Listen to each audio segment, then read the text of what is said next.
उन सभी के लिए जो अपने आप को ऊंचा उठाते हैं वे दीन हो जाएंगे, और जो लोग खुद को नम्र करते हैं उन्हें ऊंचा किया जाएगा। गॉस्पेल अक्सर संकेत देते हैं कि यीशु अन्य लोगों के साथ भोजन साझा करने के निमंत्रण को स्वीकार करके खुश थे। ऐसे मौके मुठभेड़ के समय थे, दोस्त बनाने के अवसर और रिश्तों को मजबूत करने के लिए। ल्यूक के गॉस्पेल के इस मार्ग में यीशु मेहमानों के व्यवहार का निरीक्षण करते हैं। वहाँ सबसे अच्छे स्थानों पर कब्जा करने की दौड़ है जो गणमान्य व्यक्तियों के लिए आरक्षित है। सामाजिक स्थिति की पुष्टि करने के लिए उत्सुक चिंताजनक है। वे एक और भोज के बारे में सोच रहा है जो पिता के घर में सभी बच्चों को पेश किया जाएगा। ये ऐसे लोगों को पेश किया जाएगा जिनके पास कथित श्रेष्ठता के कारण अधिग्रहित अधिकार नहीं है। वास्तव में सबसे अच्छी जगह उन लोगों के लिए आरक्षित होंगी जो खुद को दूसरों की सेवा में रखते हैं। इसलिए वे घोषणा करते हैं, उन सभी के लिए जो अपने आप को ऊंचा उठाते हैं वे दीन हो जाएंगे, और जो लोग खुद को नम्र करते हैं उन्हें ऊंचा किया जाएगा।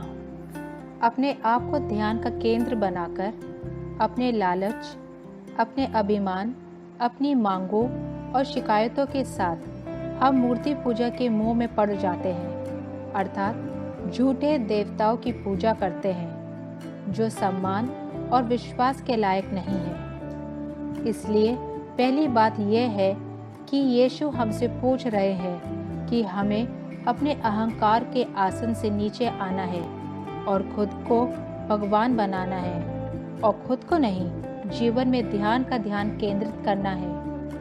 भगवान का सम्मान स्थान है, उसके लिए जगह बनाना, उसके साथ हमारे रिश्तों को गहरा करना और खुद को अंतिम स्थान पर रखने का इंजील रवैया सीखना महत्वपूर्ण है। वास्तव में ऐसा करना उस जगह को चुनना है जिसे भगवान ने स्वयं चुना है। यीशु में, यद्यपि वे भगवान हैं, उसने मानवीय स्थिति को साझा करने और सभी के लिए पिता के प्रेम की घोषणा करने के लिए चुना है। उन सभी के लिए जो अपने आप को ऊंचा उठाते हैं वे दीन हो जाएंगे, और जो लोग खुद को नम्र करते हैं उन्हें ऊंचा किया जाएगा। ये एक सबक भी है जहाँ हम सीखते हैं कि बिरादरी का निर्माण कैसे करें। हम पुरुषों और महिलाओं, वयस्कों और बच्चों के एक समुदाय के गठन में योगदान करना सीखते हैं जो स्वस्थ और बीमार है, जो पुलों को निर्माण और सामान्य अच्छे की सेवा करने में सक्षम है। यीशु की तरह हम बिना किसी डर के प्रत्येक पड़ोसी से संपर्क कर सकते हैं। हम मुश्किल और खुशी के समय दोनों ओर से चल सकते हैं। हम उसके गुणों को साझा कर सकते हैं, सामग्री और आध्यात्मिक वस्तुओं का साझा कर सकते हैं, प्रोत्साहित कर सकते हैं, आशा और क्षमा कर सकते हैं। हम परमेश्वर के बच्चों की दानशीलता और स्वतंत्रता की प्रधानता प्राप्त करेंगे। एक ऐसी दुनिया में जो इतनी बीमार है क्योंकि व्यक्तिगत सफलता की इच्छा ने समाज को तोड़ दिया है। इस तरह से व्यवहार करना वास्तव में ज्वार के खिलाफ जा रहा है। ये पूरी तरह से इंजील क्रांति है। ये ईसाई समुदाय का कानून है। जैसा कि प्रेरित पौलुस ने लिखा था, विनम्रता में दूसरों को अपने से ऊपर मान। उन सभी के लिए जो अपने आप को ऊंचा उठाते हैं वे दीन हो जाएंगे, और जो लोग खुद को नम्र करते हैं उन्हें ऊंचा किया जाएगा। जैसा कि कैरल रूबिक ने लिखा है, क्या आपने देखा है, दुनिया में सब कुछ पूरी तरह से अलग कम्र में है। अहंकार का कानून प्रबल है और हम दर्दनाक परिणामों को जानते हैं। हर तरह का अन्याय और अपराध, हालांकि यीशु करता है। दुरुपयोग के इन रूपों पर सीधे ध्यान केंद्रित ना करें, बल्कि उस जड़ के बजाय सोच रहे हैं जिससे वे उत्पन्न होते हैं, जो मानव हृदय है।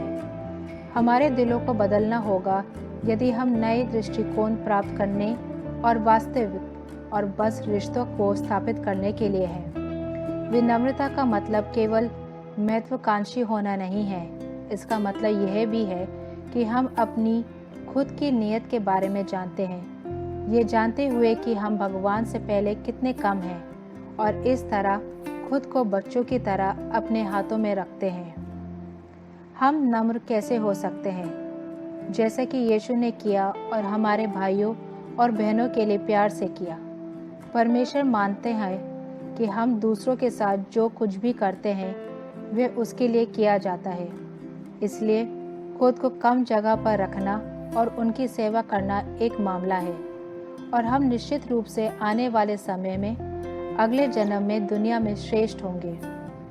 इस तरह की स्थितियों का उल्टा असर चर्च में पहले से ही मौजूद है। वास्तव में जो कोई भी दूसरों के लिए एक सेवक होना चाहिए, इसलिए स्थिति पहले से ही बदल गई है। इस तरह से चर्च, जिसमें हमने जिन शब्दों पर विचार किया है वे बाहर रहते हैं, पहले से ही दुनिया के आने का संकेत है।